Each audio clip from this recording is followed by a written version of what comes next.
আমাদের এবারের নিবেদন মহালয়া দেবী অকাল বোধন।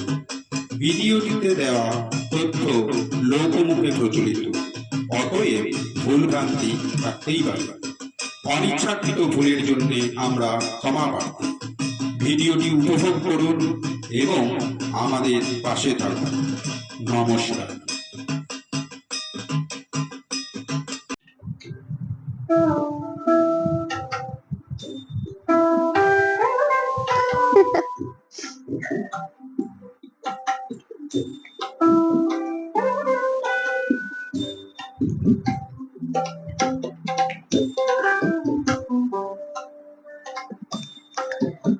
বাবা, কালকে তো মহালয়া। কালকে ভোরে আমরা মহালয়া দেখছি তো? নিশ্চয়ই বাবা, মহালয়া দেখবো না? দরকার পড়লে রাত্রিবেলা ঘুমাবো না, কিন্তু মহালয়া দেখতেই হবে। একদম। মহালয়া মিস করা যায় বল? কিন্তু কি বলতো, এখন আর সেই আগের মতো আমেজ নেই মহালয়া। আগে যে একটা আমেজ ছিল, মহালয়া দেখার আগ্রহ ছিল, তাড়াতাড়ি ঘুমাতে হবে, কাল ভোরে উঠতে হবে মহালয়া দেখার, সেই আমেজটা এখন আর অতটা নেই। কেন? আগে এমন কি হতো যে এখন হয় না? আগে কি হতো বলতো বাবা, আগে অ্যাকচুয়ালি এত প্রাচুর্যতা ছিল না।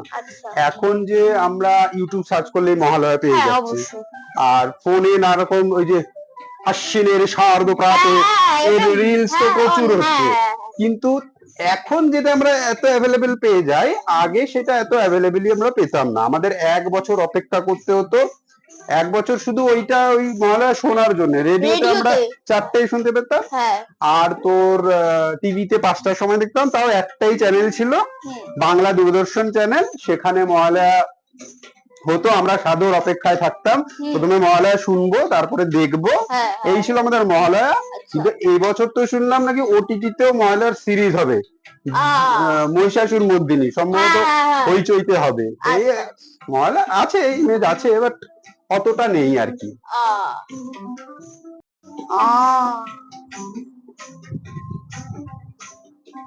হ্যাঁ, ঠিকই বলেছো হয়তো, কিন্তু যাই বলো না কেন, সারা বছর যতই শোনো বা দেখো না কেন, সেই নির্দিষ্ট দিনে ভোর 4টের সময় শোনার মজাই আলাদা। হ্যাঁ, এটা তুই ঠিকই বলেছিস, যেই যেই দিনের একটা হয় সেই দিনের একটা মজা আলাদাই হয়। আর এই যে তোর যে এই যে মহালয়া দেখার এত উৎসুকতা বা এত আনন্দ, এত আগ্রহ, সেটার জন্য অ্যাকচুয়ালি আমি খুব প্রাউডও ফিল করি, কারণ এখনকার সব বাচ্চাদের মধ্যে এটা থাকে না। তোর মধ্যে এই যে একটা ইয়ে আছে, মহালয়া দেখবো মহালয়া দেখবো, প্রাউড অফ ইউ, আমার গর্ব হয়। দাঁড়া, আমি একটা চেয়ার নিয়ে আসি। হ্যাঁ হ্যাঁ,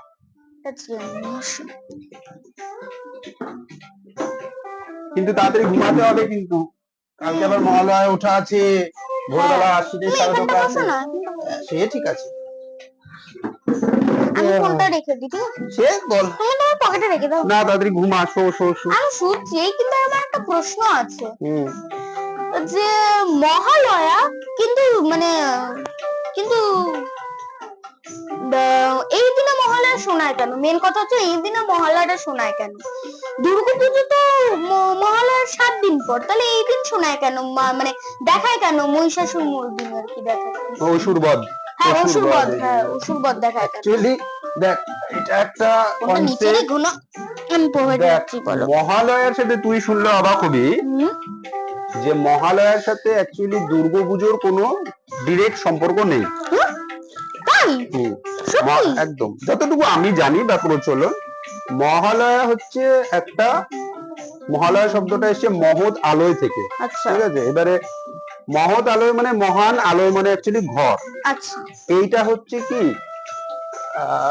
মানুষজন তাদের পূর্বপুরুষদের তর্পণ শ্রাদ্ধ করার জন্য একটা তর্পণ শ্রাদ্ধ করে ওই দিনে, ঠিক আছে? পূর্বপুরুষদের জল দান করে। এবার এটা একটা রিচুয়ালস আছে যে পূর্বপুরুষ, মানে একটা প্রচলন যে ওরানারও নাকি এই দিন পৃথিবী থেকে বংশধরদের হাত থেকে জল গ্রহণ করে তারপরে চলে যায় মহালয়ার দিন। তুই দেখবি মহালয়ার দিনে কখনো গঙ্গার ঘাটে গেলে প্রচুর লোক তর্পণ করে, এবং তুই দেখতে পাবি প্রচুর লোক এরকম করে তর্পণ করে, সেদিন গেলাম না, এবং তাদের ওই পূর্বপুরুষদের যারা প্রয়াত হয়ে গেছে তাদের শ্রাদ্ধ তর্পণ বলা হয় ওটাকে। তবে হ্যাঁ, মহালয়াকে যে অনেকে বলে না শুভ মহালয়া, এটাও বলা উচিত নয়, যে কারণ হচ্ছে মহালয়া হচ্ছে তর্পণ শ্রাদ্ধ করছে, সেই জন্য এটাকে শুভ বলে না। এটা একটা মত। আরেকটা মত হচ্ছে যখন এটা একটা তর্পণ শ্রাদ্ধই করা হচ্ছে তাহলে অশুভ তো কিছু নয়, তাহলে শুভও বলা যেতে পারে, এগুলো একটা মত। এটা দুর্গাপুজোর সাথে রিলেটেড যেটা, এটা আরেকটা বিশ্বাস যে ওই দিন দেবী দুর্গা ছেড়ে এসেছিল শিবের বাসস্থান কৈলাস। ওই ছেড়ে এসেছিল মানে প্রত্যেক বছর ওই দিন দেবী দুর্গা শিবের বাসস্থান কৈলাস ত্যাগ করে তার দেবী লক্ষ্মী, সরস্বতী, গণেশ, কার্তিককে নিয়ে পৃথিবীর উদ্দেশ্যে বাপের, বলে না উমা বাপের বাড়িতে এলো, এই উমা বাপের বাড়িতে ওই দিন কৈলাস থেকে ওই দিনই রওনা দেয়। তারপরে এখানে এসে তো পুজো হয়, অষ্টমী, নষ্টমী, নবমী, দশমী, এরকম করে পুজো হয়ে আবার দশমীর দিন আস্তে আস্তে চলে যায়। এইটাই একটা প্রচলন যে দেবী দুর্গার এরকম আস্তে আস্তে হয়।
मधुकैटव विध्वंसी वेधात्री वरदे नमः रूपं देहि जयं देहि यशो देहि दिशो जहि महिषासुरनिर्णाशि भक्तानां सुखदे नमः रूपं देहि जयं देहि यशो देहि दिशो जहि धूम्रनेत्र वदे देवी धर्म कामार्थदायिनी रूपं देहि जयं देहि यशो देहि दिशो जहि रक्तबीज वदे देवी चण्डमुण्ड विनाशिनी रूपं देहि जयं देहि यशो देहि दिशो। সত্যি বাবা, এতদিন শুধু দুর্গাপূজার আনন্দই করেছি, কিন্তু এর সম্বন্ধেও আরো কত কিছু জানার আছে, তাই না বলো? ওরে বাবা, দুর্গাপুজোর ইতিহাস কি কম নাকি? দুর্গাপুজোরও অনেক বড় বড় ইতিহাস আছে। দুর্গাপূজার ইতিহাস আছে? অফকোর্স। বলো না বাবা, প্লিজ বলো না, আমি দুর্গাপূজার ইতিহাস বলবো। ঘুমা, নাহলে মহালয়া শুনতে পারে না। আর আমি অত জানি নাকি বোকা? আচ্ছা, যাই জানো তাই বলো। আচ্ছা, এইটুকু তো জানো যে দুর্গাপুজো কিভাবে শুরু হলো, ওটাই বলো। দেখ, দুর্গাপুজো কিভাবে শুরু হলো সেটা তো বলার মানে থিম আছে। তুই এটা শুনলে আবার চমকে যাবি যে যেই পুজোকে যেই সময় আমরা দুর্গাপুজো করি, সেটা অ্যাকচুয়ালি দুর্গাপুজো করার আসল সময় নয়। তাহলে আমরা দুর্গাপুজো করছি বসন্তকালে যে পুজোটা হয়, যেটাকে আমরা বাসন্তী পূজা বলি, সেই বসন্তকাল হচ্ছে দুর্গাপুজো করার আসল সময়, যেটা হচ্ছে বাসন্তী পুজো। আচ্ছা, তাহলে এই পুজো তো শরৎকালে হয়, তাহলে এই পুজোকে কি বলে? একে শারদ উৎসব বলে। তুই শুনিসনি? ওই যে বলে শারদীয়া, তৃতীয় সুবিচ্ছা, শুভ শারদীয়া, একে শারদ উৎসব বলে অ্যাকচুয়ালি। আচ্ছা, শুনেছি নাকি আর শুনেছি নাকি ঘুমাবি না? আরে দাঁড়াও না, দাঁড়াও না, একটু বলতে দাও না। বল। শুনেছি নাকি একে দেবী, এই দেবীকে আবার অকাল বোধন বলে। দেবীর অকাল বোধন, হ্যাঁ দেবীর অকাল বোধন বলে। এই দেবীকে না দেবীর অকাল বোধন বলে। তুই বস, তুই বস এখানে বলছি। কেন? বস না। ভালো লাগে। আচ্ছা, তুই তোদের সিলেবাসে ছিল না ছোটদের রামায়ণ? হ্যাঁ হ্যাঁ ছিল ছিল, হ্যাঁ ছোটদের হ্যাঁ রামায়ণ পড়েছিস? হ্যাঁ ছোটদের রামায়ণে তুই পড়বি যে রামচন্দ্র রাবণকে বধ করেছে। হ্যাঁ হ্যাঁ হ্যাঁ। ইনসিডেন্টটা কি হয়েছিল, রামচন্দ্র যখন রাবণকে বধ করতে গেছিল, সামহাও কোনো কিছু ওর একটা শক্তি কম পড়ছিল বা রাবণকে কোনো কারণে বধ করতে পারছিল না। হ্যাঁ এক্স্যাক্টলি আমার মনে নেই। তো বিষ্ণুর পরামর্শে তখন রামচন্দ্র দেবী দুর্গার আবাহন করেছিল। এবার দেবী দেবতাদের একটা পুরাণ অনুযায়ী আছে 6 মাস ঘুমায়, 6 মাস ওইটা হচ্ছে নিদ্রাকাল। হ্যাঁ হ্যাঁ হ্যাঁ আমি শুনেছি। এইবার ওই 6 মাস, 6 মাস না, আমাদের টাইম অনুযায়ী 6 মাস ছিল, ওদের ক্ষেত্রে 6 মাস নয়। ওদের হচ্ছে একদিন আর কি, আমাদের 1 বছর ওদের একদিন, মানে আমাদের 6 মাস হচ্ছে ওদের দিনের বেলা, আর বাকি আমাদের 6 মাস হচ্ছে ওদের রাত্রি বেলা। এবার এই সময়টা দেবীরা ঘুমায়, নিদ্রায় থাকে। এবার রামচন্দ্র ওই সময় দেবীকে আবাহন করলো অসময়, তাই জন্য ওটাকে বলে অকাল। এবার অকালে দেবীর বোধন করেছে, তাই ওইকে বলা হচ্ছে অকাল বোধন। এবার এই যে কনসেপ্টটা, এটা একটা মতান্তরও আছে, অন্য থিওরিও আছে, লোকে কাউন্টার করতে পারে না এটা ঠিক না এই। এইবারে রামায়ণেরই তুই দেখ, কৃত্তিবাস যে রামায়ণ লিখেছে সেই রামায়ণে তুই পাবি না, সরি তুই এটা পাবি যে রামচন্দ্র দেবী দুর্গা পুজো করেছিল ইত্যাদি ইত্যাদি, যুদ্ধ করার সময়। অনেকে তো মজা করে বলে যে যে যুদ্ধ করবে না পুজো করবে, এরকম একটা মজা আর কি। তুই এটা কৃত্তিবাসের রামায়ণে এটা পাবে।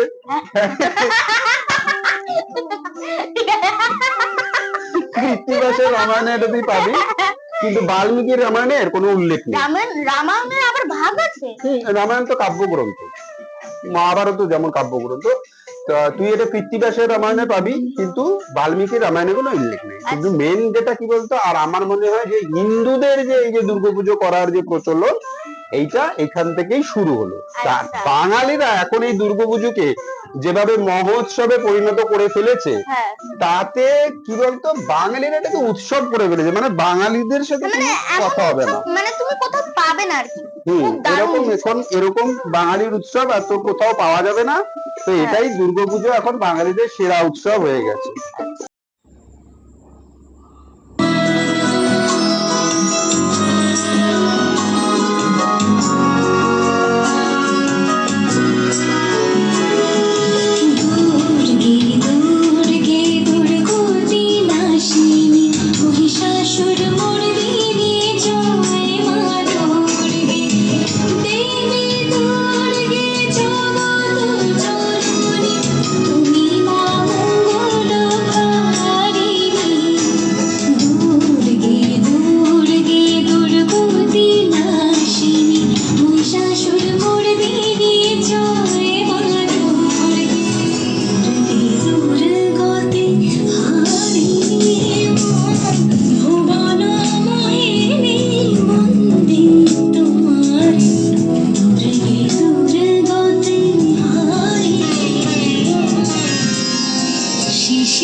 দেশে দেশে উঠেছে হিংসার বিষে গড়া প্রাচীরে বিভেদে জাতের পাতে বিরোধী কতবার স্বজন হারানো কত অসহায় পরিবার আর কি তাদের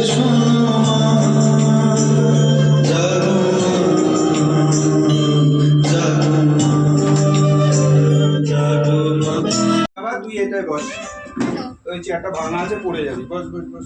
আর বসার কিছু নেই, তুই যা, তাড়াতাড়ি মহলা মিস হয়ে যাবে। মহলার কত কিছু জানার আছে তো জানবো না। এই তোমার কাজ হলে এদিকে এসো, কখন শোবে কখন, তাড়াতাড়ি সব বলতে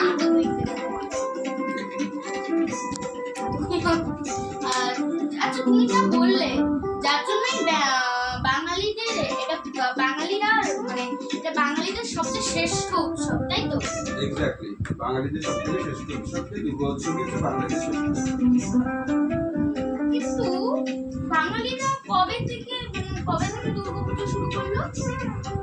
বাঙালিরা কবে থেকে দুর্গাপুজো শুরু করলো ওভাবে তো একদম পারফেক্টলি বলা যাবে না কবে থেকে দুর্গাপুজো শুরু করলো। যতটা আমি শুনেছি বা পড়েছি জেনেছি যে মুঘল আমলে, মুঘল সাম্রাজ্যের সম্বন্ধে একটু বেশি পড়েছিস তুই। মুঘল আমলে বাংলাদেশের কিছু রিচ ফ্যামিলি, ধনী পরিবার, তাদের বাড়িতেও দুর্গাপুজো হতো। বাঙালিদের কিছু রিচ ফ্যামিলিতেও তখন দুর্গাপুজো হতো, এটা শোনা যায়, প্রচলন আছে যে ওই সময় দুর্গাপুজো হতো। বুঝতে পারছেন কত পুরনো মুঘল সাম্রাজ্য। আচ্ছা, তার মানে কোনো সঠিক তথ্য নেই, তাই তো? এক্সাক্ট সঠিক তথ্য হয়তো আছে, আমার কাছে নেই, এটা হতে পারে, আমি জানি না। বা যতটুকু আমি শুনেছি বা জেনেছি 15th সেঞ্চুরি 1500 শতক মালদার জমিদার, কোনো এক জমিদার, মালদা একটা জায়গার নাম, মালদা যে আমরা ইসেতে যাই না দার্জিলিং ফার্জিলিং যেতে পড়ে মালদা, যাই হোক একটা জায়গার নাম। ওইখানে 15th সেঞ্চুরিতে কোনো এক জমিদার নাকি দেবী দুর্গার স্বপ্নাদেশ পেয়েছিল। স্বপ্নে আদেশ পেয়েছিল, তোর বম্মা যেমন পায়।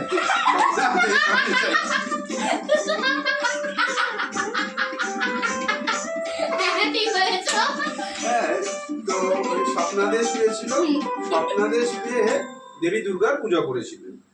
দেবী তাকে আদেশ স্বপ্ন দিয়েছিল যে আমার পুজো করবে, এরকম কিছু কি স্বপ্ন দিয়েছিল জানি না, তবে ওই দেবীর রূপও নাকি ডিফারেন্ট ছিল, চোখ ছিল গোল গোল, দেবীর নাকি দুটো বাহন ছিল, এক্স্যাক্টলি। আচ্ছা আচ্ছা, একটা ছিল হ্যাঁ সাদা বাঘ ছিল আর সবুজ সিংহ ছিল, আর দেবীর রূপও অন্যরকম ছিল। তবে এগুলো হচ্ছে সবই প্রচলিত, কোনো সঠিক মানে লিখিত তথ্য নয়, মানুষের অনুমান, লোকমুখে কথা। আর এই নিয়েই চলছে, ডিফারেন্সিও আছে, মতান্তরও আছে। আরেকটা যেটা আছে যে বাঙালি, এটা তো আমি বললাম তো স্বপ্নাদেশ পেয়েছিল মালদার জমিদার। কলকাতায় যদি বলিস, কলকাতায় কাশিমপুরের রাজা, কাশিমপুরের রাজা হরিনাথ, জায়গার নাম হরিনাথ, লোকের নাম। বস ওখানে, এক্সট্রিম করছিস, বস। কাশিমপুরের রাজা হরিনাথের বাড়িতে, কাশিমপুর তো একটা জায়গার নাম। হ্যাঁ, কাশিমপুর একটা জায়গার নাম, কাশিমপুরের রাজা, তার নাম হচ্ছে হরিনাথ। তার বাড়িতে প্রথম, হ্যাঁ হরিনাথের বাড়িতেই প্রথম, এটা আমার মত না, এটা একটা মিথ, এটা একটা প্রচলন যে কাশিমপুরের রাজা হরিনাথের বাড়িতেই প্রথম দুর্গাপুজো কলকাতায় হয়েছিল, এটাই প্রচলন আছে। এর বেশি আমি কিছু জানি না, আমি সব জানি তা আমি বলছি। বুঝতে পেরেছি? তোমার হলো আর কতক্ষণ? আচ্ছা, তাহলে প্রথমে দুর্গাপুজো বাড়িতে হয়েছিল, তারপরে গিয়ে পাড়ায় পাড়ায় হয়েছিল। আগে তো বাড়িতে পারিবারিক পুজো, তারপরে। আচ্ছা বলতো, এই যে পাড়ায় পাড়ায় যে এই যে দুর্গাপুজো হয়, একে একটা স্পেশাল কিছু বলা হয়, তুই জানিস? একটা স্পেশাল নামে ডাকা হয়। ডাকা হয় মানে কি, একটা বলা হয় এই পুজো, এরকম বলা হয়। জানি জানি, একে বড়বাড়ি পুজো বলে। তুই জানিস ঠিকই, মোটামুটি ঠিকই, প্রথমেই ঠিক বলছিস, বড়বাড়ি নয়, বারোবাড়ি। বলতে যাচ্ছিলাম বারোয়ারি। ঠিক আছে, তুই অ্যাডজাস্ট করে। কিন্তু একে বলে কেন? কি এই যে বারোয়ারি বারোয়ারি পুজো বলে? 12 কথাটা তো শুনতেই পাচ্ছিস, 12 মানে হচ্ছে 12। ঠিক আছে, বাংলায় 12, ইংলিশে 12। এবার এই প্রথম অপারিবারিক পুজো মানে পরিবার বাদ দিয়ে ফ্যামিলিগত বাদ দিয়ে আমাদের যেমন ঘোষবাড়ির একটা দুর্গা পুজো আছে, এটা হচ্ছে ফ্যামিলি পুজো। যেই পুজোগুলো বললাম আমাদের সুভাষগ্রামে অর্থকারী অর্ধদুর্গ যে পুজোটা হয় ওটা হচ্ছে বারোয়ারি পুজো, ঠিক আছে, সরি ওটা হচ্ছে পারিবারিক পুজো।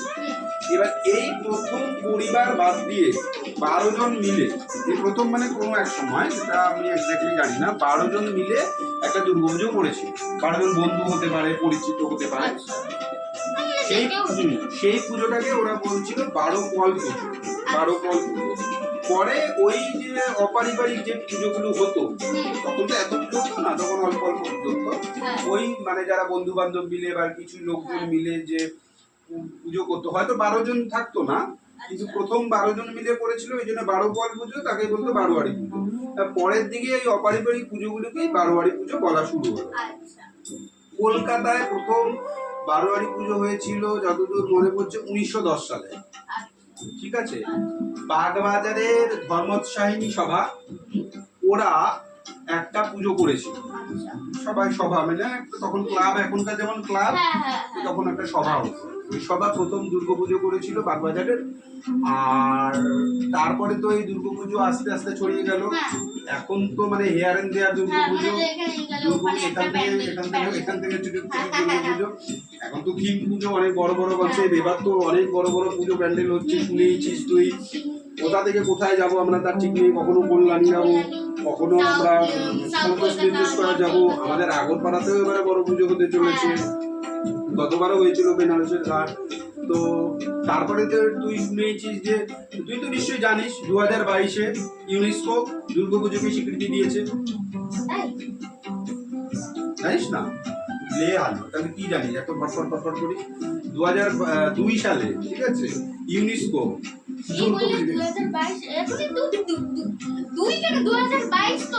সরি মাই মিস্টেক, 22 বলেছি তো, 22 হ্যাঁ, করোনা হ্যাঁ, 2022-এ ইউনেস্কো দুর্গাপুজোকে স্বীকৃতি দিয়েছে। আর এখন দুর্গাপুজো একটা হেরিটেজ হয়ে গেছে।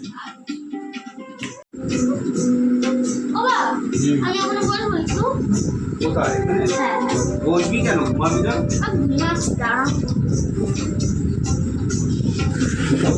এখানটা হাওয়া আছে, ভালো হাওয়া। সত্যি এর ব্যাপারে কত কিছু জানা গেছে, তাই না? হ্যাঁ, সে তো বটেই, কিন্তু কথাতেই আছে যে জানার কোনো, কত কিছু জানলাম, আরো কত কিছু জানলাম। হ্যাঁ, সেটা তো বটেই, কিন্তু কথাতে শুনিসনি যে শেখার কোনো বয়স নেই, জানার কোনো শেষ নেই।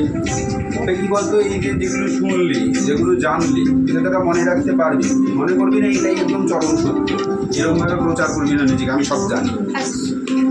এর পাশাপাশি একটা অন্য থিওরি আছে, একটা অন্য থিম আছে, মানে অন্য একটা কনসেপ্টও থাকতে পারে। এগুলি সবই একটা লোকমুখের প্রচলন, লোকের মুখের কথা।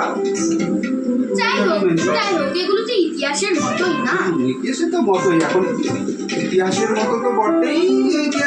ইতিহাস বলে না, কিন্তু একটা প্রচলিত আমাদের বাঙালিদের কাছে একটা বিশাল কনসেপ্ট, এগুলো ভাবার বেগে আঘাত করা যাবে না। কিন্তু এখন অনেক হয়েছে, এবার তুমি ঘুমা, নাহলে কালকে মহালয়া হবে না, আমাদের এই বৃত্তান্তই চলতে থাকবে।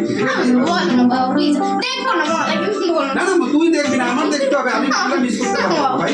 তাহলে রাত্রি জাগতে হবে, সারা রাত্রি জেগে বসে থাকবো না। No please, only sleep. এখন আমি বালিশ আনবো, বালিশ এনে শোয়া হবে।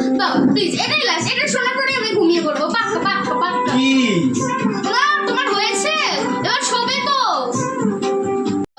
দুর্গা মহিষাসুরকে কিভাবে বধ করলো ওটাই বলো। তোর কতবার বলছি, ওটা অনেক বড়, একই জিনিস কবার শোনে। আরে ওটা শুনতে ভালো লাগে, পুরোটা বলতে হবে না। ওই যে দুর্গা মহিষাসুরকে কিভাবে, এখন ঘুম হবে না, অনেক বাবা, এখন আমি সকালে মহালয়া শুনতে পাবো না। আচ্ছা দেখতে হবে, বলো না। ওই যে দুর্গা মহিষাসুরকে কিভাবে বধ করলো এটা বলো না। তো কি বলবো, দুর্গা মহিষাসুরকে প্রথমে দুর্গার সাথে লড়াই করছিল, লড়াই করতে করতে দুর্গা তারপর পারছে না, ঠিক আছে, তারপর শিব এলো, এরপরে মধু দিল, দুর্গা মধুপান করলো, তারপর ত্রিশূল নিয়ে আর মহিষাসুর চেষ্টালয় করলো। আর বলুন না, no please only sleep, no please only না না না না। এবার অনেক হয়েছে, তুই শোন আমার কথা, তুই ঘুমা, ঘুমিয়ে তুই এবার স্বপ্নে দেখতে পাবি।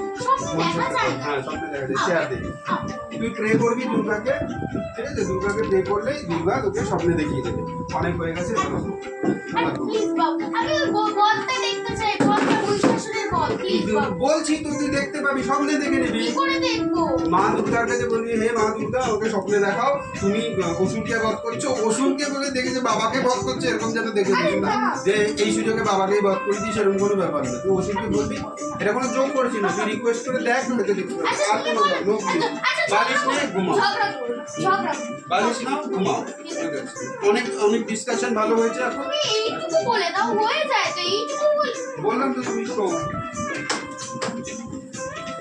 তোমার বালিশ তুমি পেটে নিও আমি পারবো ঠিক আছে আর রাত্রিবেলা ঘুমানোর সময় রাত করে ঘুমায় না স্মাইল করো ঠিক আছে গুড দেখতে নাইট পাবো তো হ্যাঁ বাবা পাক্কা একদম গুড নাইট ঠিক আছে শুয়ে পড়ো কালকে সকালে মহালয়া চারটে ডাকবো আশ্বিনের শারদ প্রাতে এগে উঠে যে আলোকমঞ্জুরি চারটের সময় আমি শুনে নেব তোমার গলা খুব ভালো হ্যাঁ Birendra Krishna good night good night বল না সুইট ড্রিম চিঠি তুমি বললে না আমি আমার ডায়েরিতে লিখে দেবো ঠিক আছে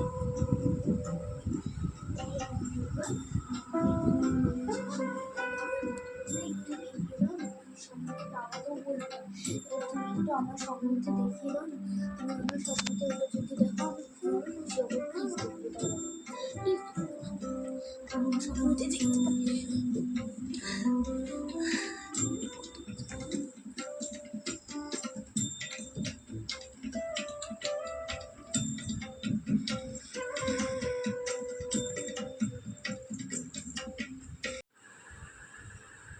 সকল দেবতা মহাদেবীকে নানা অলঙ্কারে অলঙ্কৃত করে অভিবিত প্রহরণে সজ্জিত করে অসুর বিজয় যাত্রায় যিনি প্রার্থনা করলেন রণরুদ্র বিন্দুরিতে বিশ্ব সংসার বিরাজিত হতে লাগল যাত্রার পূর্বে লোকবাসী সকলে দশ প্রহরণধারী দশ মহাশক্তিকে এক মন্ত্রে করলেন যোগী বন্দনা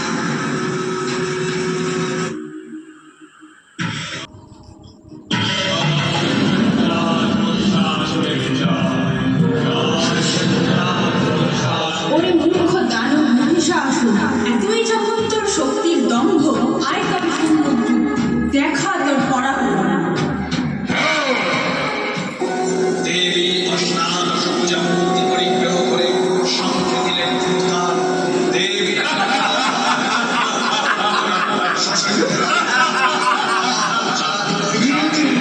অসুররা যজ্ঞ করলেন মহালক্ষ্মী দেবীর তেজপ্রভায় ত্রিলোক জ্যোতির্ময় তাঁর পুত্র কাপড় চুম্বন করছেন বোধঘরে আরতা আর অরুঙ্গনঙ্গারে প্রসাদ দেব সেনাপতি মহাশক্তির জয়মন্ত্রের করে দেবীকে দান করলেন মহাপ্রীতি দেবীর সঙ্গে মহিষাসুরের দেবীর অগ্রপ্রহারে দৈত্য সেনা ছিন্ন ভিন্ন হতে লাগলো মহিষাসুর রূপ পরিবর্তন করে নানা কৌশল বিস্তার করলে মহিষ থেকে হত্যি রূপ ধারণ করলে আবার সিংহরূপী দৈত্যের রণবদ্ধতা দেবী প্রশমিত করলেন পুনরায় ভৈরবী মহল পুরুষ বেশে আত্মপ্রকাশ করলে ওই ঐন্দ্রজাল দেবীর রূঢ় প্রত্যাখ্যান পেয়ে আবার মহিষমূর্তি গ্রহণ করলে রণবদ্ধ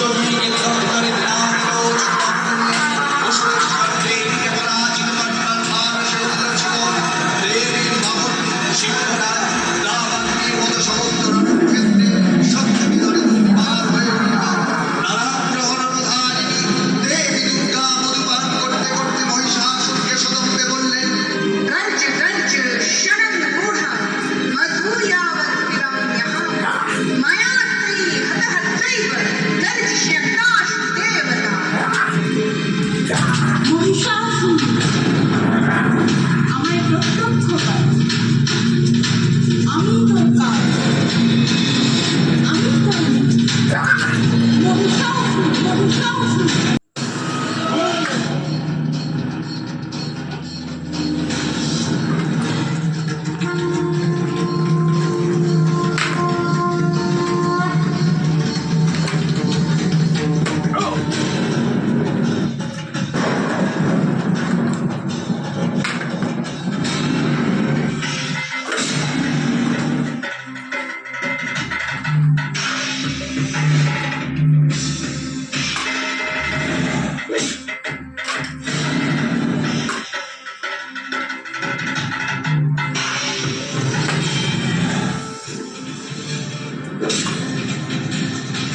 গেছে শেষ, আমাদের 2024-এর মহালয়ায় শেষ হয়েছে। মানে বহুতই খাটনি ছিল, এত ভারী শাড়ি পরে ডান্স করা, তারপরে যুদ্ধ করা অনেক ডিফিকাল্ট ছিল, তাও যতটা পেরেছি আমি করেছি। আর এই যে আমার হচ্ছে সোনামা, সন্টুমা, যেটা আমার পুরো সব ভিডিও করেছে, নিজে লাইটিংসও করেছে, এফোর্টস দিয়েছে অনেক। তুমি কি বলতে চাও?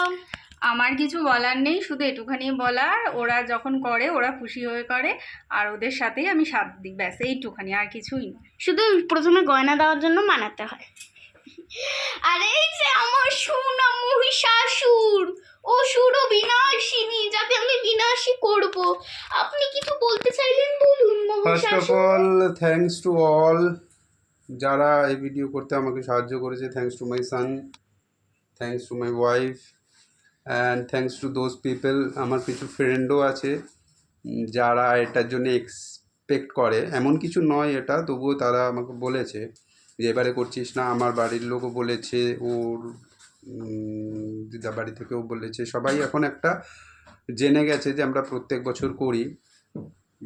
যাই হোক, এবারের আমি থিঙ্ক করেছিলাম যে এটাকে বেশি লেন্দি করব না, গত বছর অনেকটা লেন্দি করেছি বলে মাঝে মাঝে ইন্টারেস্ট হারিয়ে গেছে। এবার খুব ছোট করেই করার চেষ্টা করেছি, আর হোপফুলি এটাই শেষবার, বিকজ আমরা আর পরের বার থেকে করব না ডিসাইড করেছি, বিকজ আমাদের অন্য কিছুর মধ্যে ইনভলভমেন্ট হবো। ওকে, থ্যাঙ্কস গাইজ। দাও দেখি। তো আমরা তিনজনে একবার একত্রিত হই, এই যে।